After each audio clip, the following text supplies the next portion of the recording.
schedule here, and excited you guys are. You're the first group that I'm going to get a chance to actually talk about a form of tackling that we went to a year ago when I was at Bowling Green.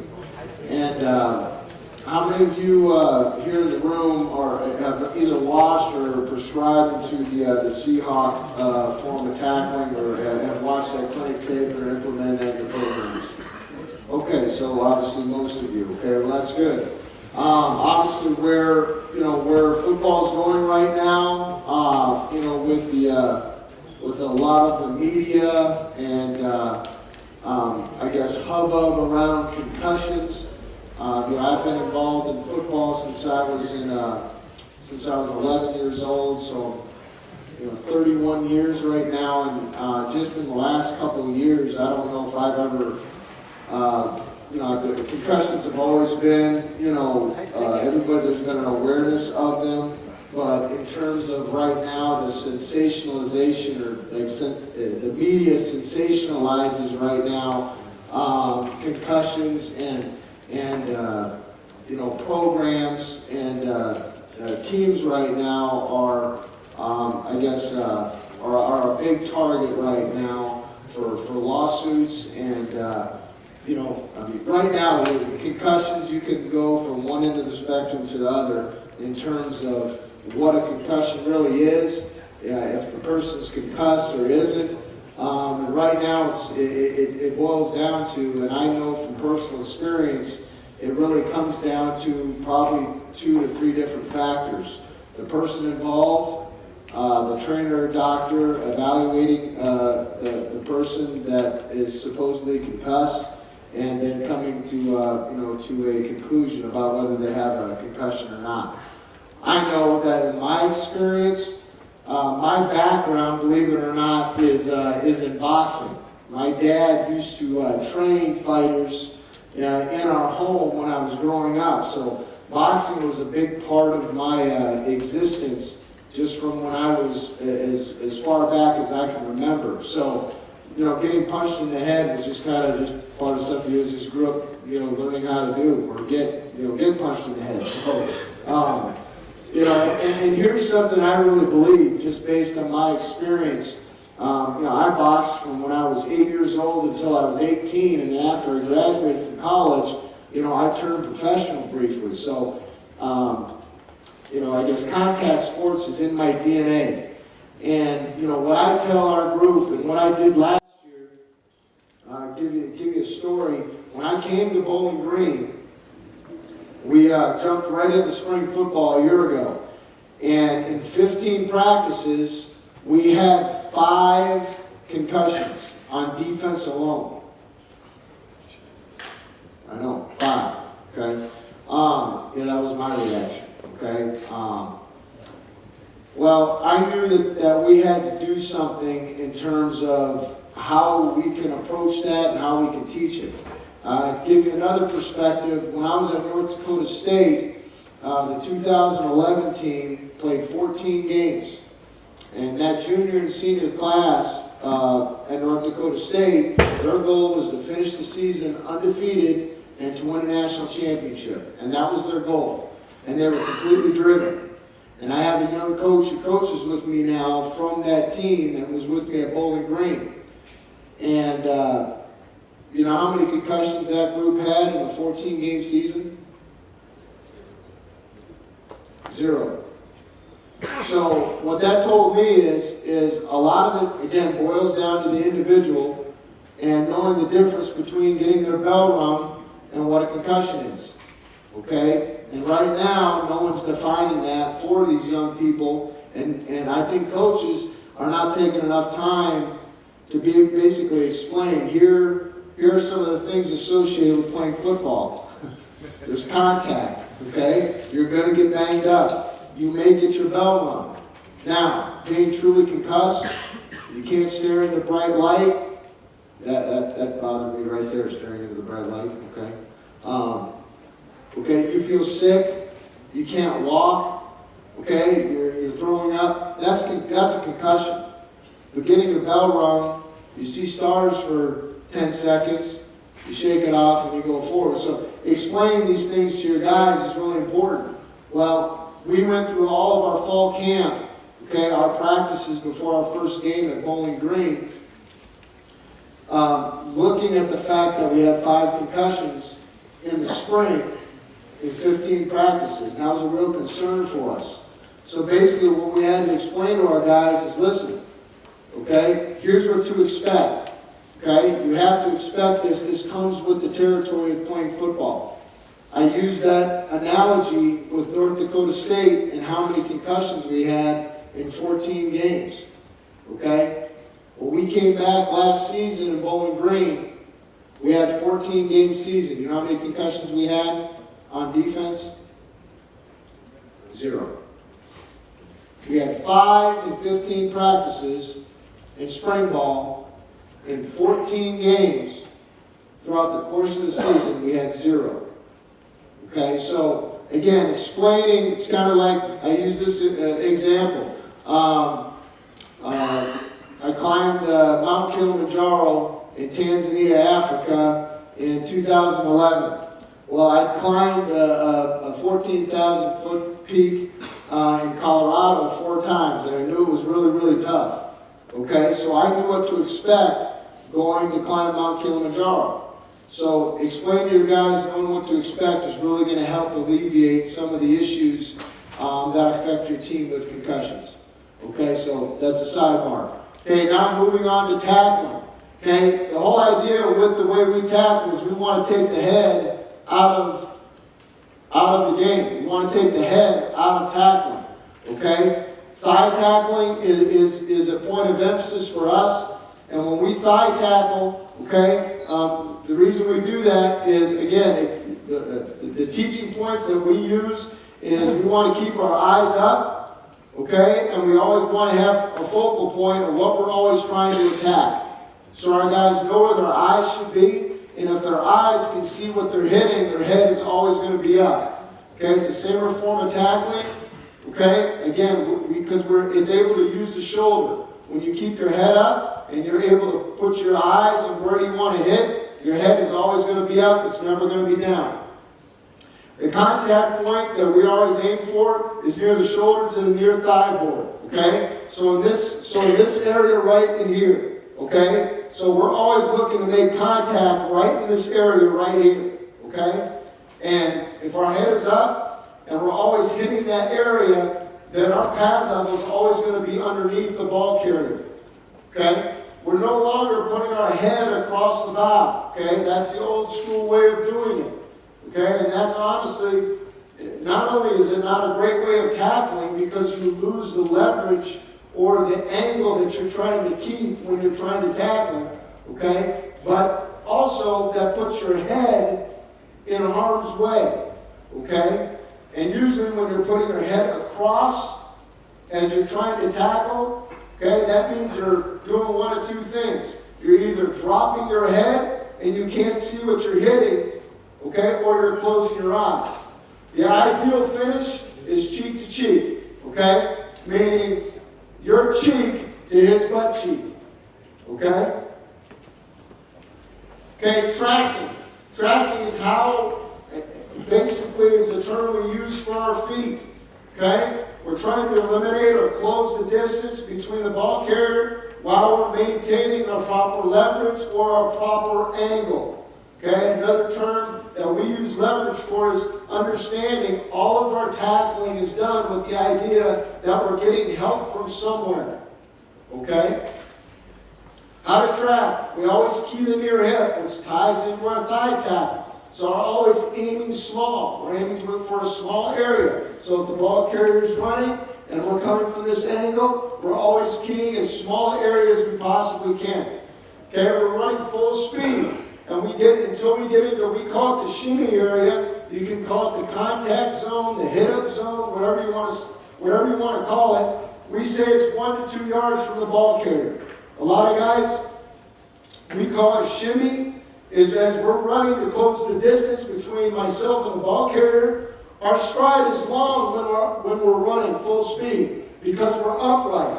And as we get into the tackle area, Okay? We use a couple of different terms. We start to shimmy.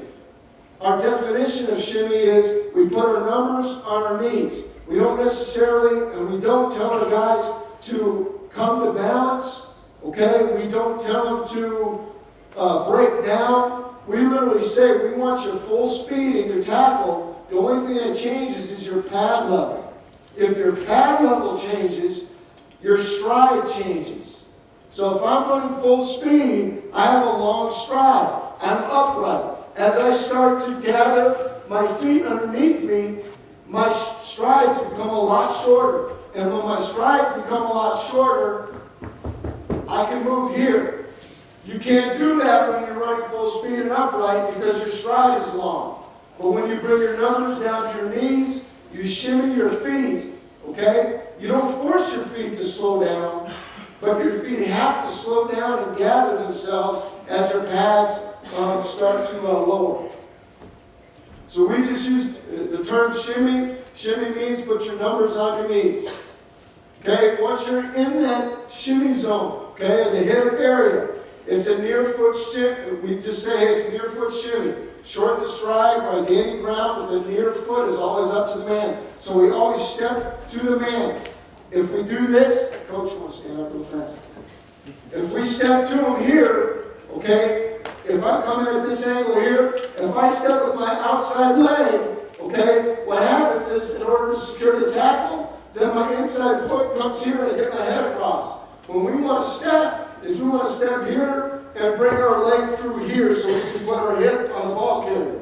If you see offensive players when they're able to finish runs, it's because they're not able to get their hip on the ball carrier. They end up here, okay? They can't stop the momentum. So when we say near foot shimmy, we want to step here and we're going to put our hip on them from here. If we can get to there, and there's no distance between my hip and his hip when we tackle, then I'm able to keep him here and stop the momentum of the ball carrier. Okay? Thanks, Coach. No problem. Okay, so here's some clips.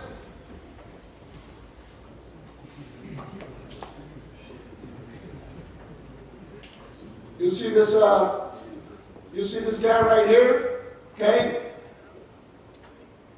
Again, now, he's trying to keep his head.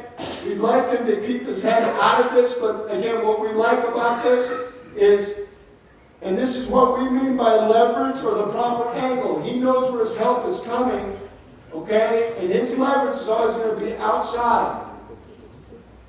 So as he steps to him, you see how his inside foot, it's a near foot shimmy. His head ends up outside the ball carrier. He's not inside. Don't like it that he drops his head, but what you can see is he's tracking that hip, and he's able to step to him, okay, with his head outside. That is a shoulder tackle.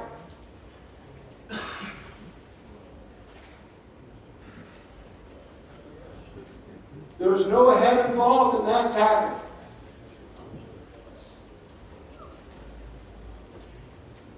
Okay, watch this player here.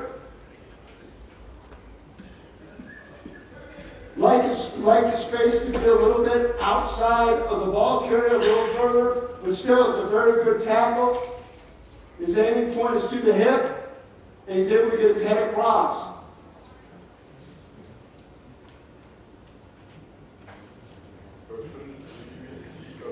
He should, yes. So I'd like him to get a little further outside on that. But the key is on this one is he's really tracking the hip. He's trying to gear down so he doesn't run past him. Okay, here's a good. This is a good clip of our safety tracking the ball carrier. Again, really key in the hip. You see how watch it. Again, he's a little upright for what we like. We like him to drop his shoulders a little bit. But if you watch his feet, I mean, he's gaining ground right now. He gets into the hip area. Watch him gather his feet. He loses leverage a little bit there because the ball carrier is able to fall back inside. But again, this is more for the tracking. Okay, he's really tracking the inside hip. He's tracking the inside hip of the quarterback. The reason I don't like the finish is he ends up losing his angle. This is where all this help is coming. He should put the ball on that foot. Okay, this is a really good track. Okay, and this is an excellent thigh tackle. You see our safety, you'll see him do this a lot, number 18. Okay, he does a great job of basically saying, hey, he did a great job of tracking. Again, he's getting his head across here.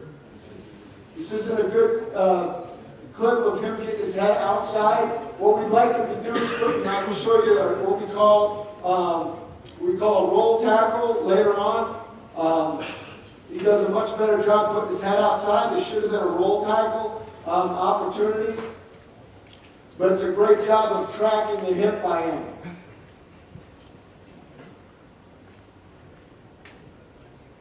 It's a really good shimmy. I see how he closes the distance, keeps his leverage. Look at his eyes. His eyes are low, but he's keeping his face up. Don't like his head coming across. Keeping his head, but he should keep his head outside. This should have been a roll tackle for him. But it's a great shimmy by his feet. He continues to gain ground the whole way. It's not too early that he went down and wait. Excuse me? Is it not too early that he went down because it stopped very early? Waiting for No, I think he does a good job because he knows where his help is and he keeps the leverage on the ball carrier. And if you notice, he's always gaining ground. He's not stopping. He's always gaining ground on the ball carrier. So he doesn't break down. Okay? He gets his pads down because he sees his numbers start to show. He's just trying to drop his pads. He's not trying to break down. He's trying to continue his forward progress to the ball carrier. But he'd like to drop his pads a little more. But he does a great job of wrapping up the finishing. This is another great track to hit. Okay, by our safety.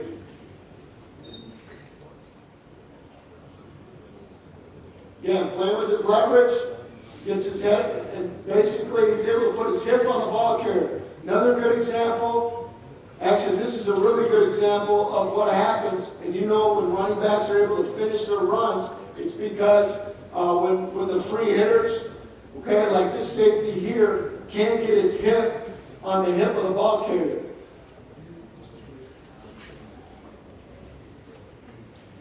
He presses his hip. This is a great near foot shimmy. Puts his hip right on the ball carrier. If he tries to step across, understand he's stepping with that leg. If he steps across, he secures the tackle with his outside leg.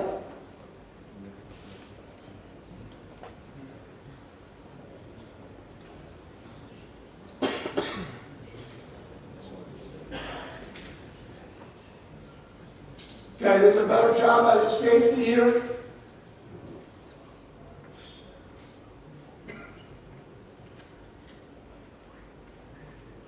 He keeps his head outside. I don't like how he drops his head. It's really bad. But if you see how he shimmies to keep him in front, there's a lot of space. He knows where his help is coming. Okay? So as he takes the shot on him, he knows where he's going to take the shot at. He's going to take the shot knowing where his help is coming. Don't like it how he drops his head. Like him, really would like him to keep coming. But notice how he is gaining ground. Don't like him how he stops his feet right here.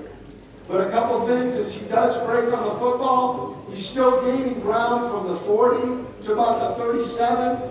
Don't like how he stops at the last minute. If he would have continued to gain ground on the receiver, he would have been able to finish.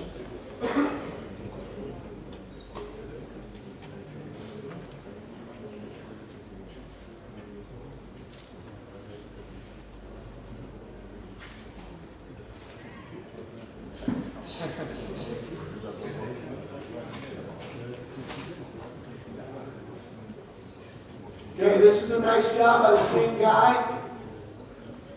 You see how he's coming down? He continues to gain ground of the ball carrier. Yeah, I like him to be a little more forceful. He wasn't the most physical safety. He was really a technical guy. He should have been playing corner for us, but he did a great job in terms of when he got his hands on you. So he wasn't a guy just naturally that would put his face on you. But again, you're going to see in a lot of these clips how our defensive backs would end up on most of their tackles. Okay? And again, you're talking about thigh tackling, aiming point, shooting. He's gaining ground. As soon as he sees the numbers, he gathers his feet. He's able to keep his head outside. And he's right in that tackle area. Again, the shoulder, okay, the armpit down to the hip. That's our aiming point.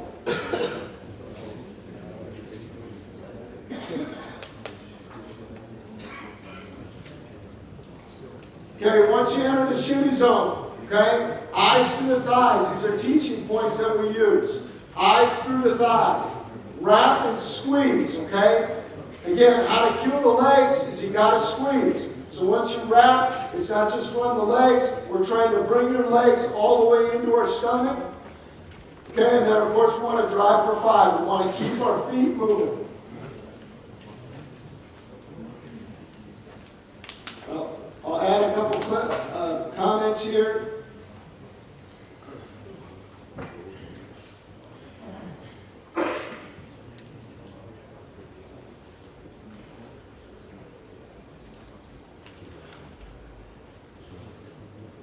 Corner down here, you see where he ends up? That's his proper angle or leverage. His face is on the outside. He's going to really run his feet.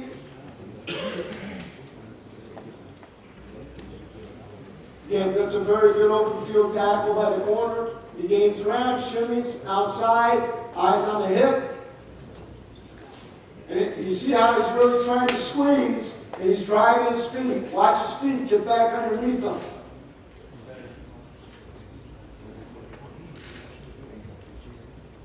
Okay, safety coming up right here. Okay, squeeze, drive for 5. Again, aiming point, the hip. Squeeze, drive for 5.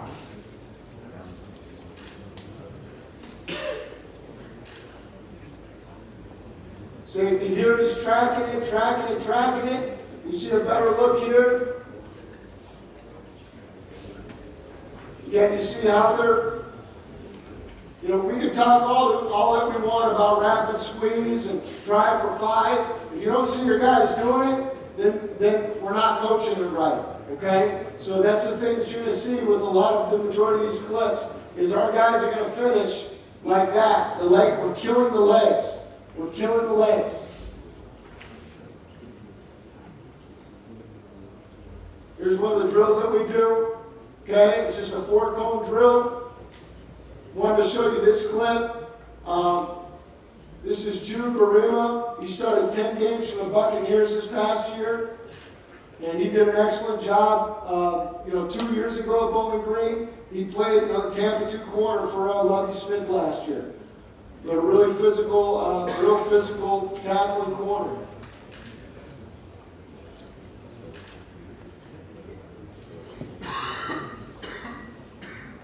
Okay, again, we're playing our cover 4 scheme where we bonus the safety in there.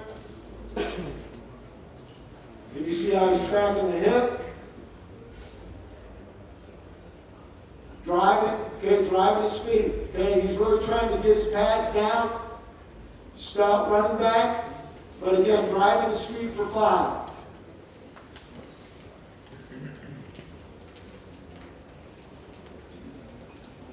Good clip of the corner here, breaking on the football. Again, we're driving.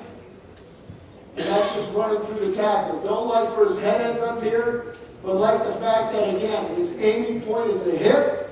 Okay, his face is up, and he's squeezing, okay, and he's running his feet.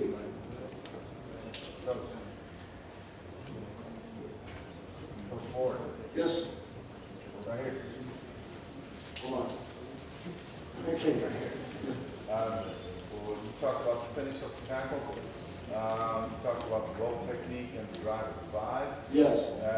You connect those two and say roll technique into the guy while he's driving for 5? Or do you say this is the situation where you want to drive for 5 because you're single tackling? This is the situation where you want to roll tackle. Or is We would like to roll tackle. Yep, we roll tackle when we're not able to drive for 5. So we're going to roll it once we're not able to drive for 5. Okay, if the legs aren't killed and we're driving for 5, we're still going to try to roll tackle and wrap them up. So you do not consider that a field decision or like a help decision on a single tackle? It is. It is. It is a help. It's a field decision. And if he feels like he has his hip on him and we've got squeezed up and we're driving him, okay, we don't necessarily have to roll tackle. But if he feels like we're driving for 5 and he's starting to work away from us, or we're losing our left, we're not able to get our hip on him, then we're going to roll. We're going to try to kill the legs. I know I'm on an island, I'm alone, I'm roll tackling. I know I got hand tackles coming on. I'm driving for 5 because there's, in case he gets away with it. Yeah, exactly. Exactly.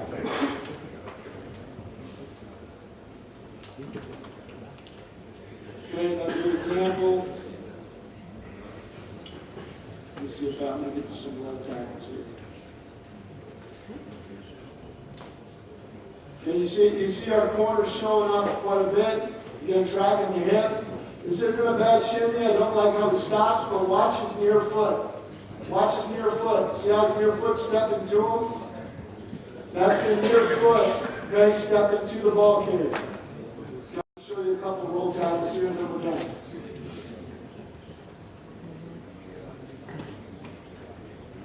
Okay, destroy the legs, rapid squeeze, ball carrier can't run without his legs.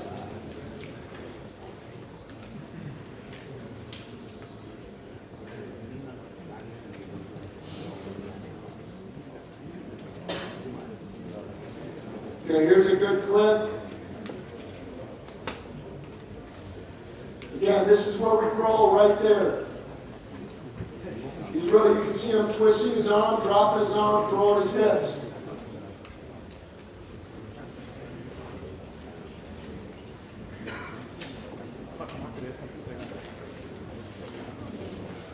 Again, we don't like us losing our leverage here. Part of his problem here is he doesn't step with his near foot. He's stepping with his outside foot. This is why he loses his leverage. If he steps with his inside foot, he's not going to get shook right there. And a bigger back, that would have been a tackle he could have made on a bigger running back. Okay, here's the rapid squeeze.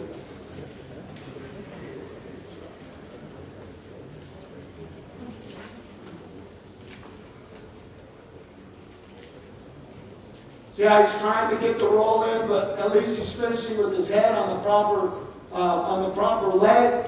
Okay, and you can see he's trying to get his legs and turn it into a roll tackle.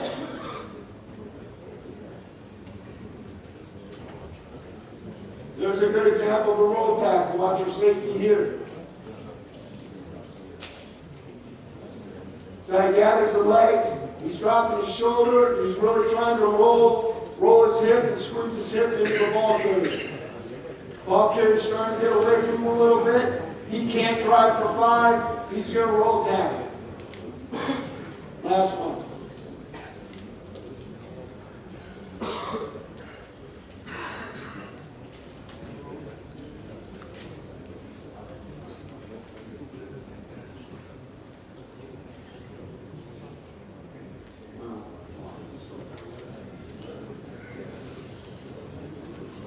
There's a good roll tackle. That's a good example of roll tackle right here.